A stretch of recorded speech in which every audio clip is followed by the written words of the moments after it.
রাখাল বালকের গল্প এবার হলো সত্যি, আর কোনো গুঞ্জন বা সম্ভাবনা নয়। এবার সত্যি সত্যি বাঘের মতো চলে এলেন কিলিয়ান এমবাপে।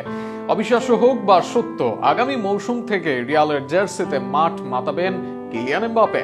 এমনিতে রিয়াল মাদ্রিদ এই সিজনে অপ্রতিরোধ্য, এর ওপর আবার এমবাপে আসায় দল যেন হয়ে উঠল আরো শক্তিশালী।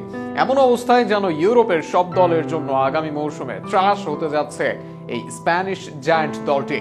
এমবাপের মাদ্রিদে যোগদান নিয়ে বিস্তারিত থাকছে প্রতিবেদনে। ভিনিসিয়াস বাম দিকে, তাকে থামাতে যখন আপনি হিমশিম খাবেন, দেখবেন ডান দিক থেকে রদ্রিগো আবার তার স্কিল দিয়ে আসছে। তাদেরকে আপনি থামাতে গেলে দেখবেন ক্রুস বা মডরিচ দূর থেকে শট করে দিচ্ছেন। এই দলটা সত্যি বেশ অপ্রতিরোধ্য। রিয়াল মাদ্রিদকে নিয়ে এমন কথাই বলেছিলেন লিভারপুলের সর্বজয়ী কোচ ইয়র্গান ক্লপ। ক্লপ নয়, পেপ গার্দিওলা, থিয়েরি অনরি কিংবা মাদ্রিদের কট্টর বিরোধী খ্যাত জেমি কারাঘার সবাই রিয়াল মাদ্রিদকে মেনে নিয়েছেন সেরা হিসেবে। আক্রমণ ভাগে ভিনিসিয়াস ও রদ্রিগোকে বিশ্ব সেরার খেতাব আগেই দিয়ে দিয়েছিলেন হ্যারি কেইন। এই দুই ডুয়োকে সামলাতে হিমশিম খাচ্ছিল বিশ্বের বড় বড় দল। শেষ 3 মৌসুমে তাই 2বার চ্যাম্পিয়ন্স লিগ ও 2বার লা লিগার শিরোপা জয় করেছে রিয়াল মাদ্রিদ। শেষ 1 দশকে রিয়াল মাদ্রিদ চ্যাম্পিয়ন্স লিগ জয় করেছে 6 বার। নিজেদের ইতিহাসেই এর চেয়ে বেশি সব মিলিয়ে চ্যাম্পিয়ন্স লিগ জয় করতে পেরেছে শুধু এসি মিলান। আর রিয়াল মাদ্রিদের ইতিহাস তা যেন বিশ্বের সব দেশের ইতিহাসের সমান। সেই দলেই এবার যুক্ত হচ্ছেন সময়ের সেরা তরুণ তারকা কিলিয়ান এমবাপে। এমনিতেই দলটির আক্রমণে আছেন বিশ্বের সেরা 5 উইঙ্গারদের দুজন, যাদের দুজনের মার্কেট ভ্যালু 100 মিলিয়নের উপর। এর মাঝে ভিনিসিয়াস এই সিজনে দিয়েছেন ব্যালন ডিওর পাওয়ার মতো পারফরম্যান্স। রদ্রিগো অবদান রাখছেন বেশ। এদের সঙ্গে যোগ দিচ্ছেন ফ্রান্সের কিলিয়ান এমবাপে।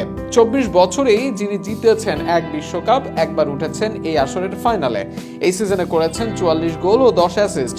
শেষ 6 সিজনের মধ্যে 5 বারই খেলেছেন 40-এর অধিক ম্যাচ, রেখেছেন 50-এর অধিক গোলে অবদান। এমন এক খেলোয়াড়কে চাই সব দলই।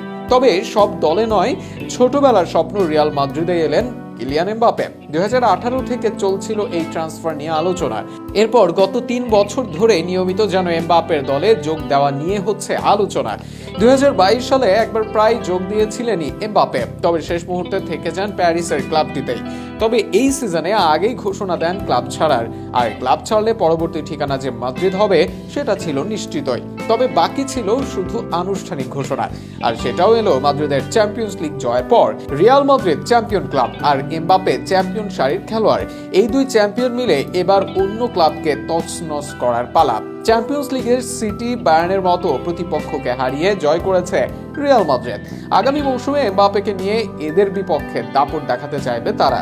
শেষটা ক্লপের কথা সূত্র ধরেই বাম দিক থেকে ভিনিসিয়াস ডিফেন্স তছনছ করবেন, ডান দিকে রদ্রিগো দিবেন হুঙ্কার। অ্যাটাকিং এ মিডফিল্ডার বেলিংহামও যে কোনো মুহূর্তে তৈরি করবেন স্পেস।